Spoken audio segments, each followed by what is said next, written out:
The latest on the economic recovery from the pandemic. On Friday, we learned the nation added a better than expected 850,000 jobs in the month of June, though the overall unemployment rate edged up slightly to 5.9%. Hourly wages rose 3.6% from a year ago. President Biden said the numbers provide something else to celebrate this 4th of July. This is historic progress, pulling our economy out of the worst crisis in 100 years. Driven in part by our dramatic progress in vaccinating our nation and beating back the pandemic, as well as other elements of the American Rescue Plan. Today, Okay, here to talk about the jobs and numbers and the ongoing recovery is CBS News senior business analyst Jill Schlesinger, who is back in studio for the first time since March.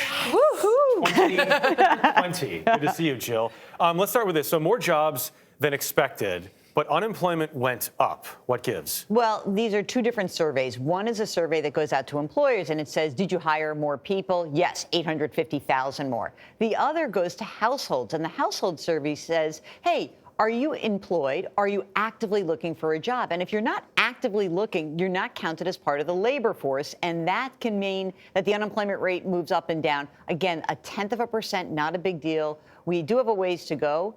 3.5% was the unemployment rate before the pandemic. But we have made progress. We were over 14% last April. Well, folks aren't going back to work. And now a government report says folks are quitting their jobs at a rate they haven't seen since 2000. One, what gives?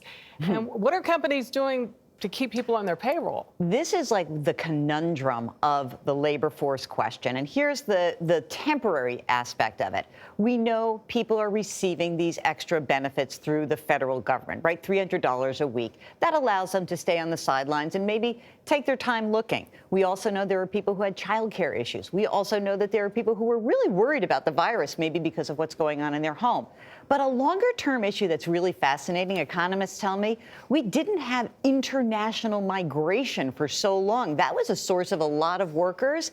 And get this, pandemic retirements soared. We saw more than 3 million people retire during the, 2 million people retire during the pandemic. That accounts for the drop in the labor force. We saw a 3.4 million drop in the labor force. 2 million is retirements. So it's a huge change. Yeah, and so when you're a company then, what are they doing to try to keep the people that are there and then maybe recruit more even still? Well, you know, the tech companies are always the leading edge of this. Early on, you know, the ones that you would expect, Microsoft and Apple and Google, they said, stay home, take your time. Right. But now there are more and more companies saying we want to adopt a hybrid model. We saw a recent poll that was really interesting. 39% of respondents said, if I can't get flexibility, I want a new job. And so more companies, we're talking about Pepsi and Verizon, even financial firms like the UBS just announced this. Citigroup said, we'll do a more flexible schedule. But was it Morgan Stanley that said, if you can go eat dinner in New York, you're coming into the office? Yes, want that. and slashing salaries. Yeah, exactly. The CEO, James Gorman, had said that. What's interesting about it is I think these other companies are saying, here's a way that we can differentiate. If they're going to be so hardline, our competitors at Morgan Stanley and Goldman Sachs and JP Morgan Chase, then why not come over here? Interesting, Citigroup is led by a female CEO. She has determined that she thinks she wants to be the place where working moms want to be. And I think a hybrid model could be the key. Just remember, a lot of people up and down the income stream, they are reconsidering their options. This pandemic has created a psychological, emotional, and family hangover. People are reconsidering their options. But if you work on airplanes or in restaurants or in hotels, you can't do that hybrid model. You have to be there. Yeah. That's exactly right. There are certain industries that don't lend themselves to it, but to others, you know what? Maybe there is a way, a middle ground that will be interesting. We have to see how this develops. I mean, these are early days in the recovery, so I think it's going to develop further. All right, Jill Schlesinger, thank you so much. Great to be here.